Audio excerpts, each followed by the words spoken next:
Hi, everybody, and welcome to another edition of our Big Time Boxing Show. And on this one, I get a chance, as we often do on this show, to interview one of the great women's boxers in the sport of boxing. When I say one of the great women's boxers, it's not an overstatement at all by me, because this woman has won world titles in 5 different weight classes. She is an 8-time champion. Astonishingly, is still fighting now after a long, long career, and has not lost a fight since 2007. Yes, you heard that correctly. And will be back in the ring in October in yet another matchup. She is a proud resident here in Las Vegas, and is not only respected as a fighter, but also as a person in boxing. And I'm delighted to welcome her to the show. Layla McCarter joins us. Layla, how are you? I'm great, Al. Thank you for having me on. So this is the second time you and I have gotten to visit in recent weeks. When I did my music show the 2 nights before the Canelo Crawford fight, we did something different at the show that I've never done before, and I had you as a special boxing guest, and we kind of used that occasion to honor you for all your contributions in the sport of boxing. And it was a delightful night, because we had all the music going, and plus we had people who, many of whom, of course, knew you and are aware of you, and then some other people who discovered Layla McCarter that night, and learned about your great career. I hope that was fun for you. It was really a special night, Al. Thank you so much for having me over there. We always enjoy watching you perform when you're out there at the Tuscany and the Piazza Lounge. The show was great. The honor was great. And getting up to talk about boxing with you, I mean, it's such an honor for me, knowing you as a commentator and as a friend of just, it was really great to be there. Thank you. That was a lot of fun. And what we got to do, and what we're going to do here too, is talk a little bit about your journey in the sport of boxing. You were named in a Ring Magazine article where they look back at the history of boxing as the 10th best woman fighter of all time, which is pretty remarkable. And you, your career was during a period, and I mean, it has been now still, you are still fighting, as I mentioned, and it's been since 2007 that you lost a fight, but you turned pro in 1998, and that was a time when women's boxing was still trying to find its footing in the boxing world, and was always fighting for every inch it could get. Um, Over the period of time that things have started to change, uh, you were kind of a pioneer in that. Did you feel that way when you were doing it, or was it just, guess what? This is the profession I want to do, and I've got to do everything I can to make this work for me? It honestly did feel that way. Boxing was such a different time for women then, and, Sure. even to the availability of boxing gyms to us, and um, Yeah, which is pretty always remarkable being the for only people to think female. about. Not all gyms would accept you, would they? No, yeah, there were some gyms that just didn't allow women, and then, I was always the only woman in the gym, except where I started in Spokane, we had three of us, which was Yeah, exceptional. And no women most women didn't have amateur backgrounds. They went from right. kickboxing to boxing at that time Yes. because kickboxing was more widespread at the time. Kathy Collins and all of them. Um, it was a different time. Yeah, and one gym that you went to, I know you had an interesting situation where they didn't want to let you in, and you made them an interesting offer, didn't you? For them to let you in. Yeah, this gym in California I visited with my friend Victor Ortiz, who was a heavyweight fighter. He was 6-0 at the time, and we went to train at this gym, but we found out they don't allow women, the gentleman told us, and I looked at the guy hitting the bag that could barely punch it and some guys moving around, and I was like, I don't get it. But, if you want to, I can get in the ring with each one of your fighters, and if they can knock me out, I'll leave. If not, maybe you can let me train. But we just got into it and we walked away because, Yeah. yeah. You probably would have handled yourself well with all the people he had there. I'm not really You sure, but I know I wasn't any worse than some of the guys training there. Yeah, no, no, When it I'm comes to I'm it, a pretty jab is a jab. I'm pretty confident. You made your way through the ranks, and as I mentioned, you won a number of titles. You fought the best in women's boxing uh, at that time, and when you were making your way, I know all the people that I'm personally, when I got to see you and even announce a few of your fights, uh, all the pundits and the writers and all the people that looked at the sport, they looked at you and said, "There's somebody that knows how to box. There's somebody that really knows how to fight and knows how to box." And and even though you had to struggle for the getting the fights, getting a platform, and getting wherever, did you sense from the people that mattered? Did you sense a certain respect, or was it still feeling grudging to you? Uh, Yeah, it wasn't immediately recognized in that way. Yeah, And I felt that there were more haters than there were supporters. yeah, There was probably definitely a so. lot of strange calls from the audience and, Yeah, people laughing, as you go to the ring. It's just, it was hard to get respect in boxing. It's come a long way, but only in some circles. yeah, that's a good point. Well, your record was, you fought again, you fought the best in women's boxing, and you also showed your toughness. We talked about when we were at the Tuscany, talked about one fight you had, which I found remarkable. And I was watching the video of it, and it was just staggering, in which you literally broke an arm. I think it was your left arm during the Yeah, fight. it's my left forearm. I don't think you can see the scar, but I have a plate and 7 screws here, Okay. where I Oh, broke okay. the radial bone right in Yeah. two. In round five of the fight, your arm was dangling down. You fought the remainder of the 8 round fight, which is Yes. staggering. Uh, Yeah, it was pure pride, honestly, and I'm stubborn in that way that I've never been knocked down or knocked out or stopped, and no. I'm not about to start. And especially with her, she was very slow as a fighter, and I feel like I'd have to be a heavy bag to get hit by this girl. So, I can survive, but I wasn't likely to win the fight. I knew that as soon as I broke my arm. And this was the rematch. I beat her when she was undefeated. She was 9-0. Yeah. I came back for the rematch, and then I broke my arm. It took me 3 years to get our third fight on. And to do that, I had to defend my WBA lightweight title. And she was a WBC 130-pound champion at the time. Hmm. But I was the only one risking my title. And I got her back for all the pain that I went through in that second fight. You did. So You two won out of that. three is not bad. One with a broken arm. So Yeah, that was extraordinary. And you fought all the great thank women of you. that time. Mary Jo Sanders, who, of course, was just inducted into the International Boxing Hall of Fame. And by the way, I should mention, people, you are a member of the Nevada Boxing Hall of Fame. And when you do retire from boxing, which I know will come in the relatively near future, you're still amazing and still winning every fight. Uh, you will most assuredly get into the International Boxing Hall of Fame. I'm very confident of that.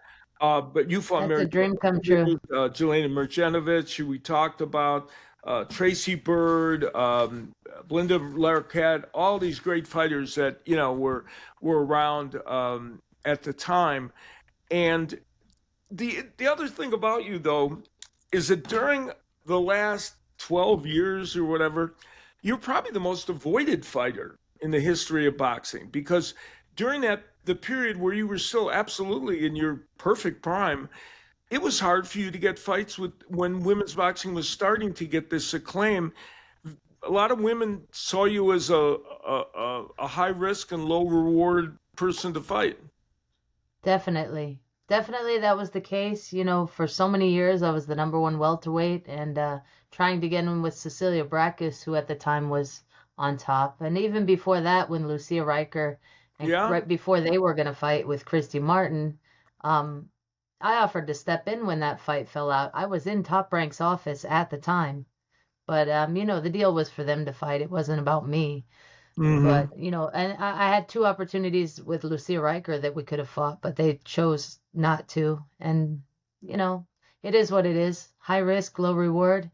And I guess I should take it as a compliment, that Yeah, in and I many do. ways it is because they everybody understood your capabilities and the fact that you could handle yourself so well. Women's But I boxing has also, sorry, Al, okay. I also don't want to say that these women are scared or they No, just, I they're understand. running away. Right, Business is business and you have to do right, what's best for your career. And I've done the same things in my career where a sure. fight didn't make sense for whatever reasons, monetarily or else. So, you know, I just have to be fair to the fighter as well. Yeah, no, I understand that, and boxing is the nature of boxing. It's so strangely entrepreneurial that it's not like other sports Yes. where things are scheduled and they happen, and you compete against the people you're scheduled against. Women's boxing, which I have been very active in covering for a long, long time, unlike some of my colleagues, and with the initial push from the matchroom boxing folks, and then continuing on to MVP and Salita promotions and other promoters that are really and platforms that have been willing to show women's boxing. Two things have happened, right? The really good women fighters have gotten exposure and have become more popular, and more women have gotten involved in the sport. Is it heartening to you to see that the depth of women's boxing has gotten so much better and so many more women are participating? It really is. It's a different era now, and women have a lot of skill. There's women that have been able to build up in the amateurs and have good experience turning professional. And that's different from my era where everybody looked very green for a very Yeah, long time. that's right. And You the yeah, really good fighters like yourself, but then there was kind of a drop off when you got past the first two or three in the division, yeah. and now And we there's had more to learn depth. on the job. Yeah, Yeah, we had to learn as professionals in front of everybody. And people would look at us and go, I don't know. But right. it took time to develop the skills. It wasn't overnight. And I've been a Sure. professional for 27 years, so I feel that it took a long time. But it's so cool to see Jake Paul and MVP promoting women in the way they are, and Eddie Hearn before that.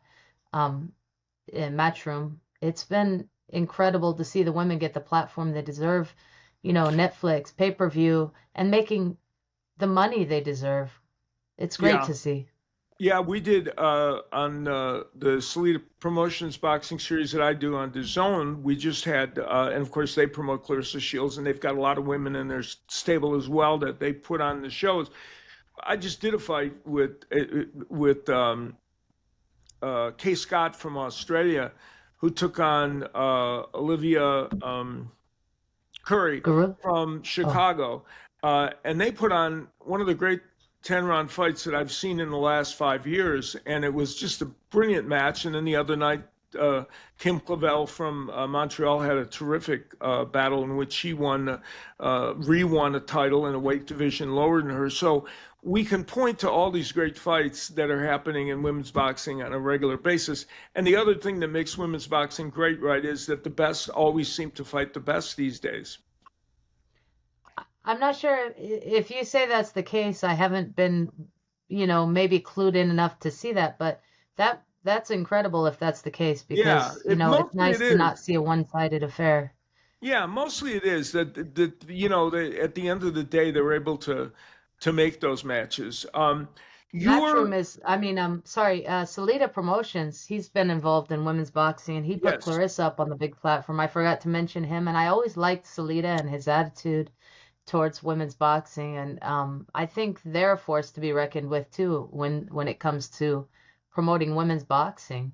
I yeah, think the number of between women him and under between him and MVP, they could make a right. good tournament of queens or something like that. Yeah, no, that both of those groups have picked up, as you said, Matchroom lit the match and got the whole thing going, and then these other two promoters have really helped push it now, and are and other promoters as well, but for the most part, they're kind of have the most people in their stable. When you look back at your time, and even though you're still boxing, obviously there's going to be a time in the future when you won't be. Um, what's your general takeaway from the experiences that boxing gave you and what it meant to you in your life? You know, boxing saved my life. It really did. And I know that sounds cliche or whatever, but Mhm. it really did save my life. 100%. I know that's the fact. And when I was a teenager and dreaming of boxing and, training my butt off and living in a gym, literally living in a gym, um, I always knew I would be a world champion. I dreamt it and I Mhm. achieved it. And what comes with that, I didn't anticipate, I kind of thought it would be, the end all. But in the end, it gave me purpose and it made my life complete. I got to travel the world and meet a lot of people and, and to be amongst such great fighters as Sugar Ray Leonard and these guys, having them be my peers. I'm good friends with Boza Edwards. We chat every day. And just like it's been wonderful to be a boxer, and I don't think I'd have it any other way. It's just been it's been a great ride, and I look forward to, seeing where it goes from here with the other women in the sport.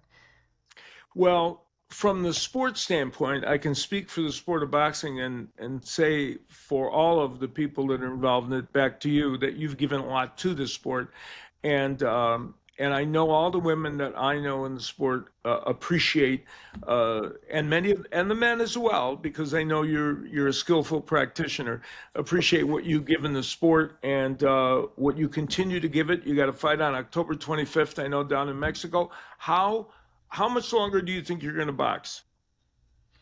I don't think I'm going to be around too much longer in this sport. Realistically, my age and the length of time I've been in it, the fire a little bit, it has to be naturally moving on to something else. But Yeah. I'd say a year. I'll give them Yeah. time to offer me a good fight. If they want to talk the right numbers, I'm here and I'm staying active so to make it possible. But if they're not talking something that makes sense, then you know what? I've had a good life. I've had a good run Yep. and I'm not missing anything in my life. So, there it is. I'm going to fight October 25th in Mexico just to Hmm. be active. And I'm fighting a girl with 52 fights, Liliana Palmera from Colombia. She had an issue with her passport, so we had to postpone the fight that was supposed to happen Saturday. But everything's set for October 25th in Mexico in Cuernavaca, and we're gonna, move on from there and see what happens. Well, the best of luck to you, Layla. And when your career does end, there'll be that little waiting period, and then I'm confident you will be inducted into the International Boxing Hall of Fame, as you should be. And you Thank you. will, for the folks that don't know, here in Las Vegas, you're regarded as a great ambassador for the city, one of its world champions, and somebody who really reflects well on this city. So I appreciate you Thank you taking so the much. time to visit with me. It's such an honor, Al, and I appreciate always your advocacy for women's boxing and for boxing in general. You're very knowledgeable, and I've always appreciated talking boxing with you. And it's an honor just to know you, and thank you for all your work that you do. I appreciate it, Layla. Thank you very much. That was Layla McCarter, one of the all-time greats in women's boxing, and I hope you enjoyed hearing from her and her perspective. And we will see you next time here on Thank Big you all for Time the Boxing. support. Thank you. There you Bye. go. We'll see you next time.